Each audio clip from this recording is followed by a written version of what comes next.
Bismillahirrahmanirrahim. Assalamualaikum warahmatullahi wabarakatuh. Waalaikumsalam warahmatullahi wabarakatuh. Alhamdulillahirabbil alamin. Allahumma sholli wa sallim ala Muhammadin asyhadu an la ilaha illallah wahdahu la syarikalah wa asyhadu anna Muhammadan abduhu wa rasuluhu la nabiyya ba'dah. Rabbi shrah li sadri wa yassir li amri wahlul 'uqdatam min lisani yafqahu qawli. Amma ba'du. Alhamdulillah, ya wafilah semuanya, Bapak Ibu yang dirahmati Allah. Pada kesempatan malam hari ini kita alhamdulillah bisa melaksanakan kembali agenda yang sudah tertunda ya seminggu, kurang lebih seminggu ya akibat qadarullah. Kan kemarin saya harus menjalani takdir dari Allah, harus istirahat beberapa saat karena mungkin beberapa saat sebelumnya saya disibukkan oleh kegiatan-kegiatan yang memang cukup menyita tenaga, menyita waktu, menyita pikiran, akhirnya harus diistirahatkan beberapa saat mungkin kemarin. Jadi ya qadarullah harus tertunda gitu. Tapi alhamdulillah sekarang Allah sudah memberikan kembali kesehatan kepada saya, bersyukur yang sangat luar biasa. Mudah-mudahan apa yang terjadi kemarin selama saya sakit bisa menjadi penggugur dosa, terutama bagi saya sendiri ya. Umumnya ya mudah-mudahan Allah juga mengijabah dari doa-doa dari sahabat-sahabat semuanya. Dan Bapak Ibu semuanya, melanjutkan materi yang kemarin. Sebetulnya materinya saya di sini tidak terlalu panjang ya, tidak terlalu lama. Saya cenderung ingin pertemuan kali ini tuh lebih banyak ke diskusi gitu, lebih banyak ke tanya jawab. Tapi supaya lebih tertib, supaya lebih teratur, saya minta tanya jawabnya di kolom chat aja dulu gitu ya. Nanti kalau misalkan udah lebih kondusif, baru kita saling berbicara gitu ya, saling mengemukakan suaranya gitu. Soalnya kalau sekarang kita langsung berbicara, berdiskusi, menyampaikan suaranya, khawatirnya tabrakan. Si A masih ngomong, si B masih ngomong, si A masih ngomong juga. Jadi makanya sekarang saya sengaja mute dulu semuanya. Nanti kalau ada pertanyaan-pertanyaan baru kita mulai diskusikan mulai dari kolom chat gitu ya. Alhamdulillah kalau sekarang kita akan laksanakan sebagaimana kesepakatan ya. Suaranya nggak kedengeran, kurang deket ya. Yang lain gimana? Suaranya kedengeran nggak? Kalau kedengeran suara saya silakan anggukkan kepalanya aja. Kedengeran ya? Oke, mungkin ada beberapa yang jaringannya error ya, yang jaringannya agak sedikit bermasalah ya. Memang kendalanya di Zoom itu ya seperti ini gitu. Kendala Zoom kita tuh ya seperti ini. Terus kita insya Allah akan benar-benar anggota grup saja, karena ini insya Allah akun yang saya punyai gitu. Walaupun akun ini bukan akun berbayar ya, jadi mungkin 40 menit kita nanti terputus gitu. Tapi ya nggak usah khawatir. Kalaupun terputus ya kita gabung lagi aja, join lagi aja, nggak usah khawatir ya. Karena kita pun nggak lama-lama banget juga sih lah. Kita mulai di sini jam 8. Pak Zainuddin di Merauke saya yakin sekarang udah jam 10 malam gitu. Nah, jadi kalau misalkan kita terlalu lama juga ya kasihan beliau gitu, harus istirahat juga nantinya kan gitu. Jadi ya insya Allah mungkin kalaupun 40 menit selesai kita selesaikan, tapi kalaupun tidak selesai ya kita sambung cuma satu kali season lagi aja. Baru setelah itu kita sepakati mungkin kedepannya ada Zoom lanjutan atau mungkin ada pembinaan via WA. Tergantung situasi dan kondisi ya. Makanya sekarang kita benar-benar suaranya benar-benar anggota grup saja. Saya tidak membagikan link ini keluar. Kalau kemarin memang saya menggunakan linknya dari Ustadz Rahmat. Jadi kemungkinan besar kemarin Ustadz Rahmat pun membagikan ke grupnya gitu. Jadi banyak yang masuk gitu. Nah, insya Allah kalau sekarang tidak, supaya lebih fokus ya mungkin ya. Kalau kemarin mah jangankan untuk fokus mengatur itu, saya sendiri pun untuk mengatur diri saya sendiri pun kemarin kurang fokus karena memang lagi agak pusing banget waktu hari Sabtu kemarin ya, benar-benar lagi pusing banget. Jadi wah susah benar untuk bisa konsentrasi gitu. Makanya kemarin yang materinya agak belum dipahami, boleh tanyakan sekarang gitu ya. Baik, untuk yang sekarang saya akan mulai dengan kontraindikasi terhadap bekam ya. Saya tidak pakai slide sekarang ya. Slide-nya kan sudah saya share, nanti dibuka aja. Kontraindikasi dalam pembekaman. Jadi kontraindikasi ini adalah kondisi di mana seseorang tidak boleh dibekam. Bekam pengobatan sunnah, ya. Bekam pengobatan yang luar biasa, iya. Cuma tidak semua kondisi bisa kita lakukan proses pembekaman. Kenapa? Seperti halnya pengobatan yang lain, seperti halnya terapi yang lain, bekam sendiri pun memiliki efek samping kalau dilakukan dengan cara yang tidak tepat atau dilakukan kepada orang yang tidak tepat. Ya makanya nggak bisa dipukul rata gitu. Jangan mentang-mentang bekam itu metode sunnah, semua orang yang dibekam langsung, semua orang yang sakit, semua orang yang datang kepada kita untuk minta bantuan di terapi, langsung kita bekam. Jangan gitu juga gitu. Kita lakukan diagnosa dulu gitu. Kemarin ya kita diagnosa sudah yang anamnesa ya. Anamnesa itu menanyakan kepada pasien keluhan utamanya apa, berapa lama dia sakit, dan gejala penyertanya apa aja. Contohnya kemarin kalau sakit di bagian ulu hati, kalau kita sudah belajar anatomi, itu kita sudah mengetahui kalau ulu hati itu adalah lambung.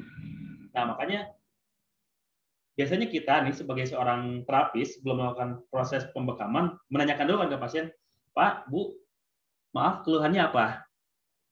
Saya sakit perut, Pak, sering sakit perut. Oke, sakit perutnya sebelah mana, Pak? Kalau misalkan dia Ikhwan, kita juga Ikhwan, pegang aja.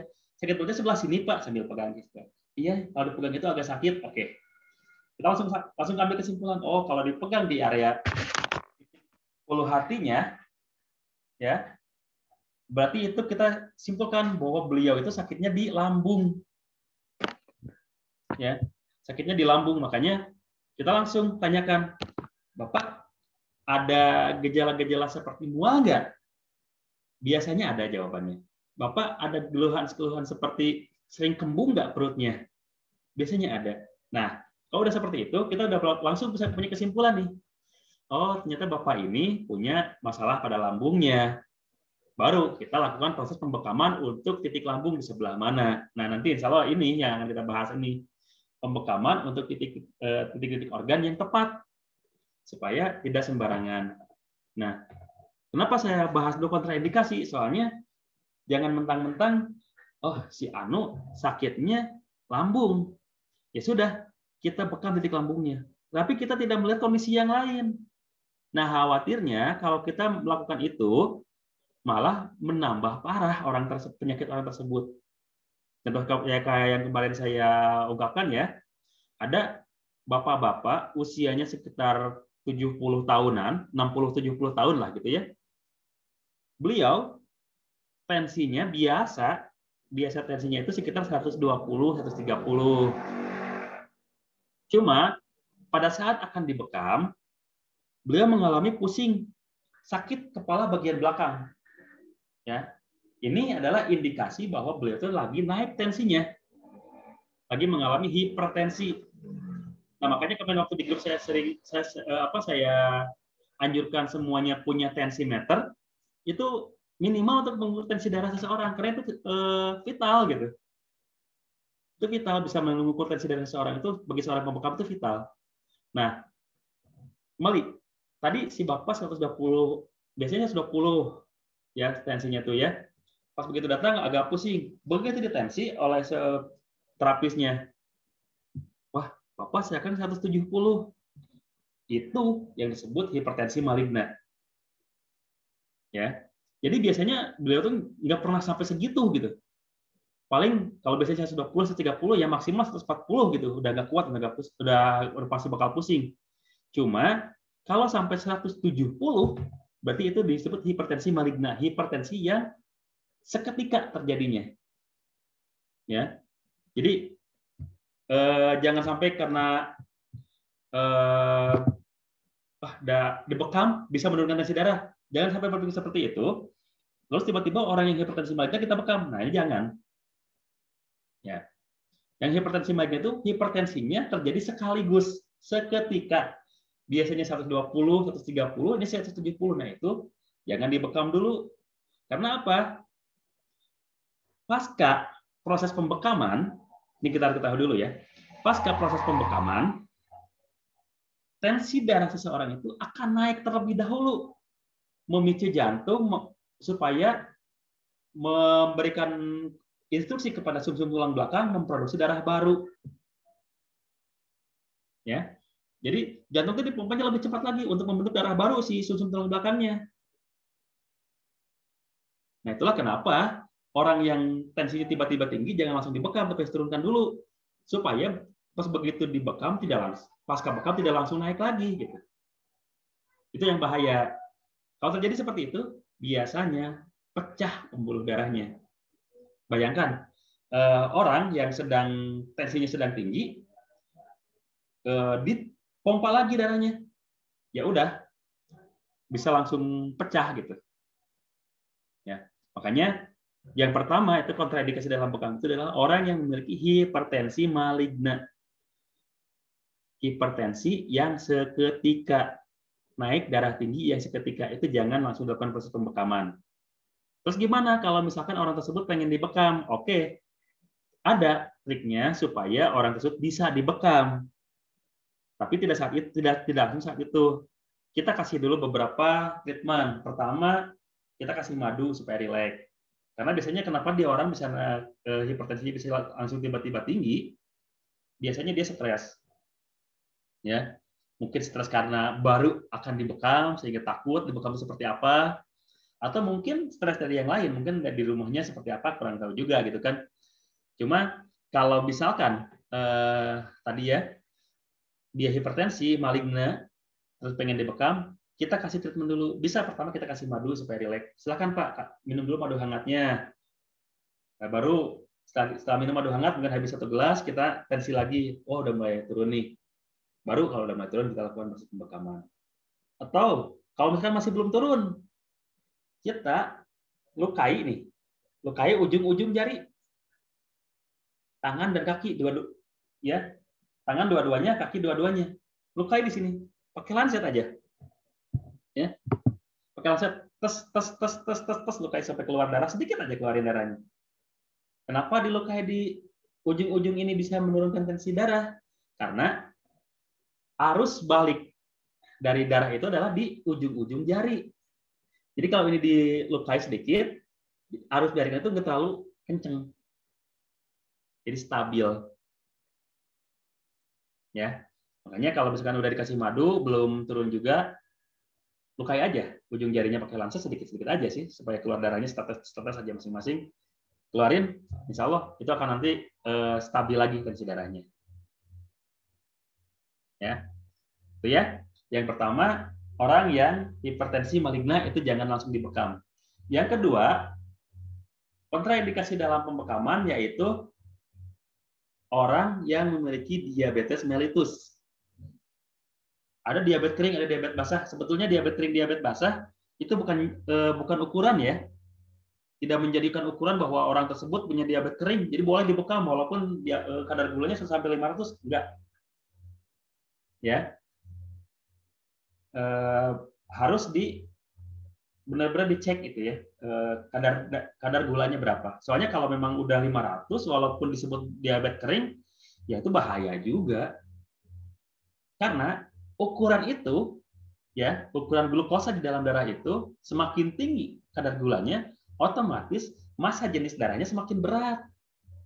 Contoh air ya, air bening ini kalau kita alirkan lancar, tapi kalau kita kasih banyak gula, benar-benar dikocek itu bakal mengental gitu.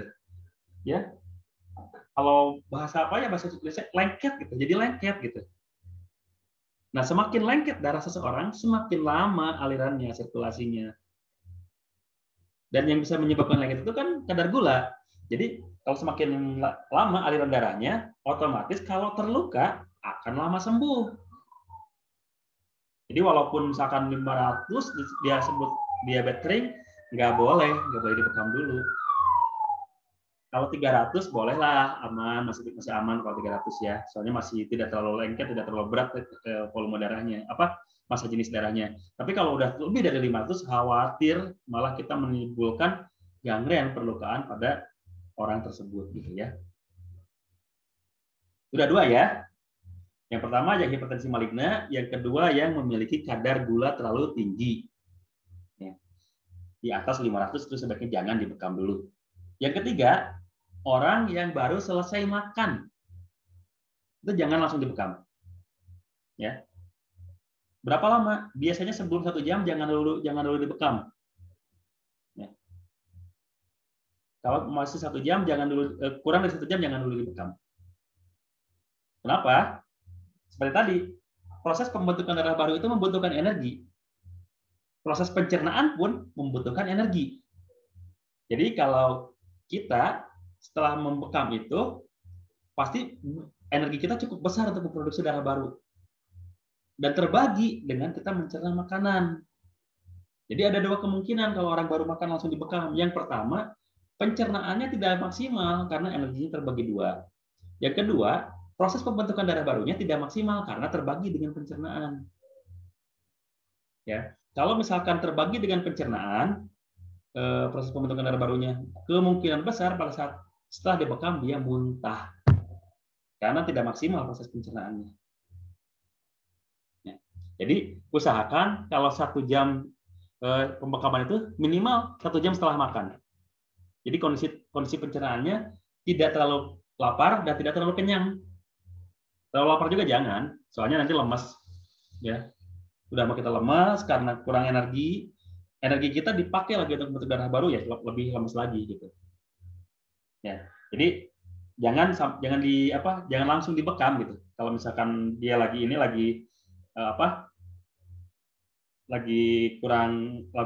baru selesai makan langsung dibekam.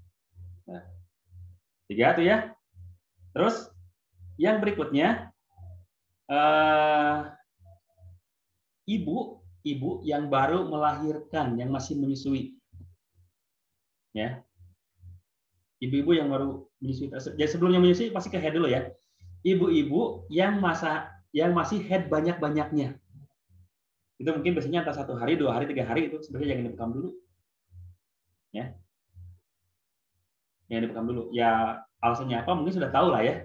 Karena proses pengeluaran darah di masa-masa itu lagi banyak-banyaknya. Kalau kita keluarkan lagi dengan bekam, khawatirnya lemes, ngedrop. Ya.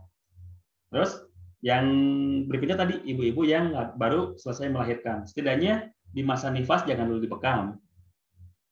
Karena sama tadi nifas itu melahirkan itu mengeluarkan darah juga banyak gitu. Kalau kita lakukan pembekaman di masa recovery, nifas itu kan masa recovery ya 40 hari awal tuh. Kalau misalkan kita lakukan pembekaman, khawatirnya juga membuat drop juga gitu. Ya. Jadi ada 5 ya. Orang yang hipertensi maligna, yang diabetes mellitus, terus orang yang tadi baru selesai makan, ibu yang perempuan yang mengalami yang baru mengalami fase haid lagi banyak-banyaknya, dan ibu-ibu yang baru melahirkan di masa nifas. Itu jangan dibekam dulu. Terus ada lagi 2 lagi yang akan saya bahas kali ini. Yang berikutnya, orang yang tidak boleh dibekam dulu adalah orang yang memiliki kondisi luka pada bagian kulit tertentu. Contoh, orang yang punya panu jangan dibekam di area panunya. Orang yang punya panu jangan dibekam di area panunya. Kenapa? Panu itu jamur, ya. Panu itu jamur pada kulit. Kalau kita lakukan pembekaman pada kulit yang ada jamurnya itu, nanti si jamurnya itu masuk ke permukaan kulit yang kita lukai. Jadi jangan dibekam kalau ada yang punya infeksi kulit lokal gitu ya, disebutnya infeksi kulit lokal ya, yang panu, kadas, kurap, kutu air itu disebutnya infeksi kulit lokal. Jadi jangan dibekam di titik itu gitu. Ya. Kalau misalkan ada titik lain yang aman dari jamurnya ya boleh di situ, tapi kalau jangan di titik yang ada jamurnya itu gitu. Walaupun misalkan terasa pegalnya, terasa sakitnya di area situ, ya jangan dibekam situ ya. Oke. Terus yang terakhir, yang selanjutnya, orang yang tidak boleh dibekam itu adalah orang yang sedang mengkonsumsi pengencer darah. Kalau orang yang sedang mengkonsumsi pengencer darah jangan dibekam. Karena berapa lama pun proses pengkopan itu ada waktunya ya. Kop pertama pada saat masih bekam kering nih, belum dikeluarkan darahnya, itu sekitar 3 sampai 5 menit. Kopan yang berikutnya yang sudah melukai juga yang mengeluarkan darahnya, itu pun sama, 3 sampai 5 menit. Ya. Kopan yang terakhir nanti setelah darahnya dibersihkan, kopan yang terakhir nanti kalau misalkan ada apa ya, pengen melihat tutorial bekamnya, saya ada pernah upload di YouTube. Silakan dibuka aja YouTube saya, Rumah Sakit Al Hijamah, tutorial bekam. Nanti bisa dilihat.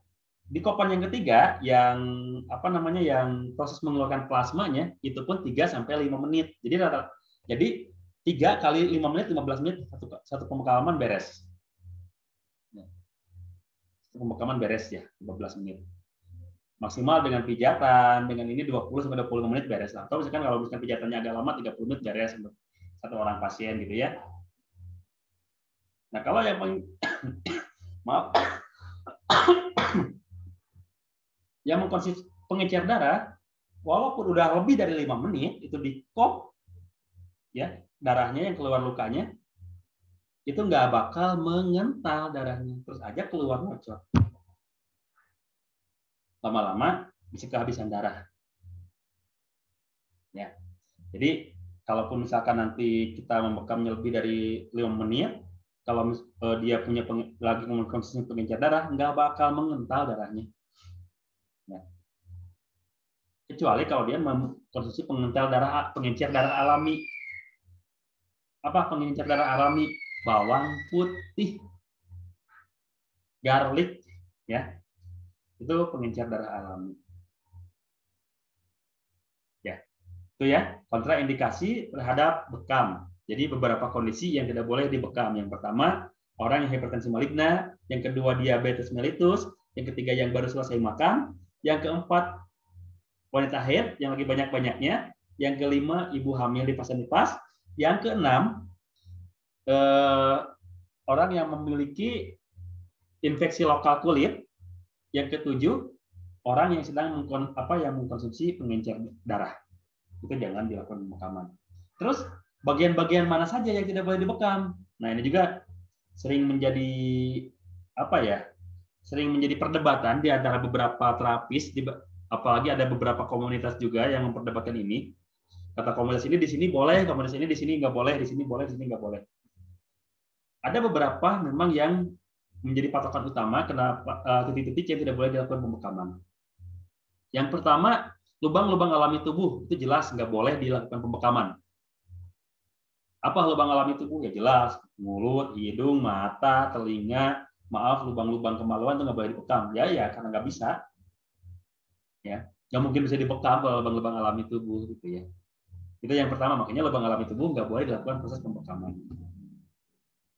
Yang kedua, area limpatik.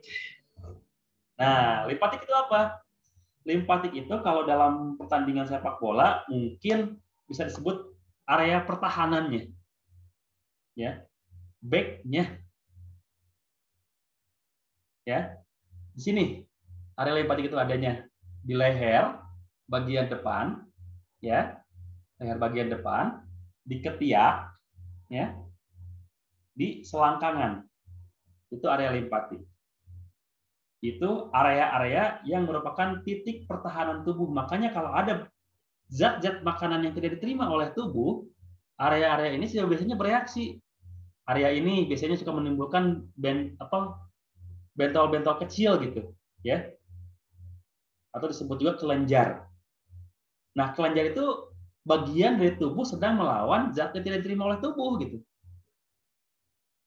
Kelenjar itu sedang bekerja untuk melawan yang tidak bisa diterima oleh tubuh gitu, ya. Makanya biasanya area ini tidak boleh dibekam karena di sini memang area limpatik. Di ketiak pun sama, di selangkangan pun sama. Kenapa? Kalau di ketiak, di selangkangan suka ada bisul, sama. Karena kelenjarnya sedang bekerja melawan zat yang tidak diterima oleh tubuh. Ya. Jadi itu tidak boleh dibekam. Yang kedua, di area sendi-sendi besar. Kadang-kadang kita suka merasakan kaki itu sakit gitu ya. Kaki pegal. enaknya sih dibekam di titik sendi lutut. Ternyata di sendi lutut nggak boleh dibekam. Ternyata di sendi siku nggak boleh dibekam. Di sendi-sendi besar itu nggak boleh dibekam. Kenapa? Karena di persendian itu ada yang namanya cairan sinovial. Cairan sinovial itu adalah cairan pelumas sendi.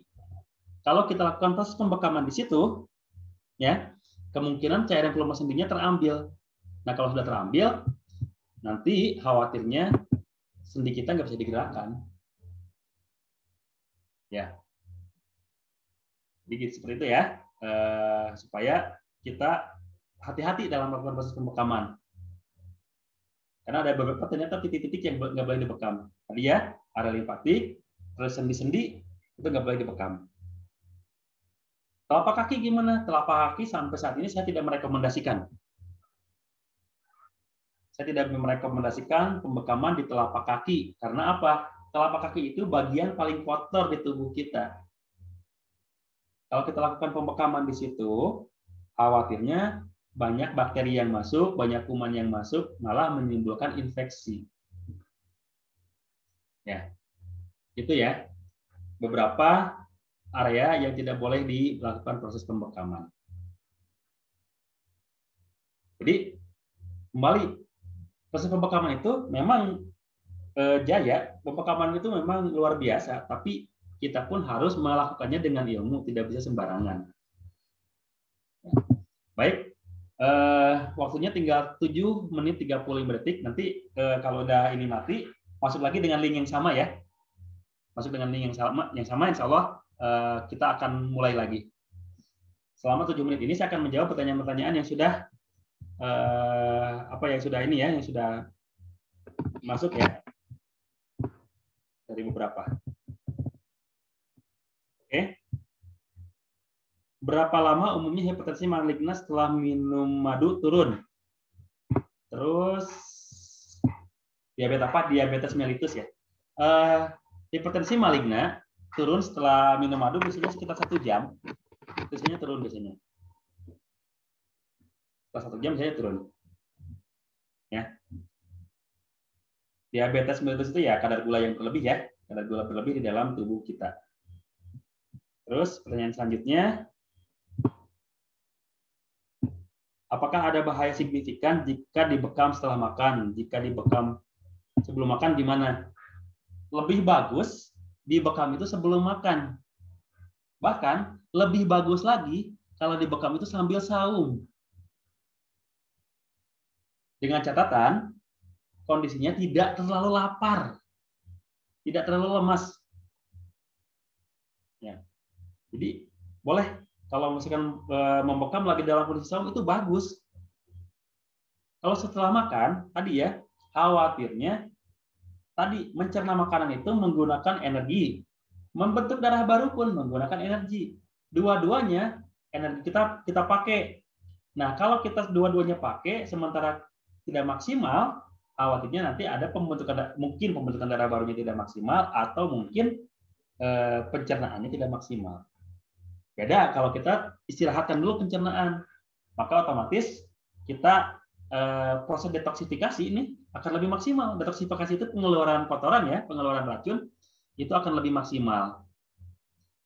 Karena pencernaan kita lagi istirahatkan. Jadi tubuh itu fokus mendetoks, mengeluarkan kotoran-kotoran yang ada di dalam tubuh. Udah didetoks nih sama paru-paru, sama liver, sama ginjal, udah dikeluarin nih kotorannya. Ngendap di darah, nah darahnya kita ambil dengan bekam, itu bagus. Jadi bagusnya kalau di bekam itu adalah memang sebelum makan. Apalagi kalau lagi saum. Itu lebih maksimal hasilnya. Ya. Untuk link YouTube-nya udah di-share ya sama Kang Wawan ya. Untuk orang yang tidak punya penyakit dibekam daerah mana? Nah, yang tidak punya penyakit dibekam jadi area titik sunnah, ya, area titik sunnah. Boleh di titik al-warik, ya, awal itu pinggul. Nanti dibuka lagi ya itunya modulnya di pinggul, di pinggang ya, di area pinggang boleh. Terus di area katifain, di bahu, di al-akhdain, di leher, Di al-kahil, di punuk itu boleh. Dan sebetulnya untuk orang yang tidak punya penyakit, dibekamnya di mana aja nggak jadi masalah. Selama bukan di titik-titik yang panterangan tadi, titik-titik yang menjadi memang titik yang berbahaya tadi. Boleh di titik mana aja. Tapi akan lebih tepat lagi kalau kita lakukan proses pembekaman di organ tubuh yang bermasalah. Contoh, kalau orang masuk angin itu biasanya lambungnya yang bermasalah, makanya kita maksimalkan pembekaman di titik lambung. Titik lambung itu adalah tadi sejajar dengan ulu hati ya. Ulu hati berarti kita ambil titik belakang yang searah dengan lambung itu, sejajar dengan lambung itu. Kalau misalkan ada orang yang pendengarannya bermasalah, itu pendengaran itu berhubungan sama ginjal. Coba aja kalau kita ukur telinga sama ginjal kita itu sama, ya. Dan ginjal itu posisinya kalau kita begini siku ya. Nah ini pas sini tuh ginjal. Ya. Dua-duanya kanan kiri ya. Nah kalau misalnya kita proses pembekaman di situ ada yang bermasalah di ginjalnya, ya bukan di area itu ginjalnya. Nah, makanya alangkah lebih bagus kalau kita pelajari anatomi. Nah, mempelajari anatomi kan mempelajari letak organ tubuh kita di mana. Nah, di sini kita akan belajar organ tubuh ini jika bermasalah apa saja penyakitnya. Ya. Baik. Titik bekam sunnah yang tepat menurut Tribun Nabawi di mana misal titik bekam sunnah di leher ada berapa jarak di akhir tumbuh rambut dan di akhir rambut. Titik sunnah sebetulnya titik sunnah itu Rasulullah tidak detail ya, tidak detail menyebutkan. Misalkan untuk al-akhdain, al-akhdain ini yang di leher ya, tidak menyebutkan di area mana, tidak menyebutkan di area berapa di titik terakhir rambut berapa jaraknya gitu, tidak menyebutkan sih. Cuman kita kan idealnya sesuaikan dengan ukuran kop. Kalau misalkan kita kopnya yang kecil ya bisa, tapi kalau kopnya terlalu besar nggak mungkin. Dan kalau misalkan masih kena ke rambut, itu nggak bakal bisa lakukan proses pembekaman karena pasti akan copot si kopnya itu gitu ya. Jadi nggak ada detail gitu ya. Yang disebutkan cuma di di dalam sunnahnya itu al-akhdain adalah di bagian leher belakang, al-kahil di punuk, al-katifain di bahu, zahril a'la belakang atas. Jadi belakang atas itu mulai dari belikat ya, zahril wasali. Zahril wasali itu mungkin mulai dari pinggang ya, pinggang sepanjang pinggang mungkin bisa. Al-warik, awal itu pinggul ya, awal itu pinggul. Sak itu betis. Betisnya sebelah mana? Silakan sepanjang betis itu. Nggak ada ketentuan ya, sepanjang betis saja nggak apa-apa. Terus di zahril qadam, di punggung kaki, punggung telapak kaki. Ya. Jadi kalau menurut sunnah tidak ada disebutkan detailnya karena memang Rasulullah sendiri waktu itu tidak melalui riset ya, waktu itu cuma menyebutkan saja. Nih di al-akhdain, nih di al-kahil, di katifain, di zahril a'la, zahril wasali, al-warik. Itu di situ aja. Ya. Terus ketika bekam keluar keringat berlebih, kenapa ya? Padahal badannya gede, justru karena badannya gede, jadi kelenjar keringatnya mungkin terlalu banyak. Ya. Terus memang kalau yang badannya gede memang ada berpotensi dengan ini ya, keluar banyak keringat ya, karena memang kelenjar keringatnya terlalu banyak. Mau tanya, kalau sakit paru-paru dan kelemahan limpa di titik mana? Nah, paru-paru itu luas di sini.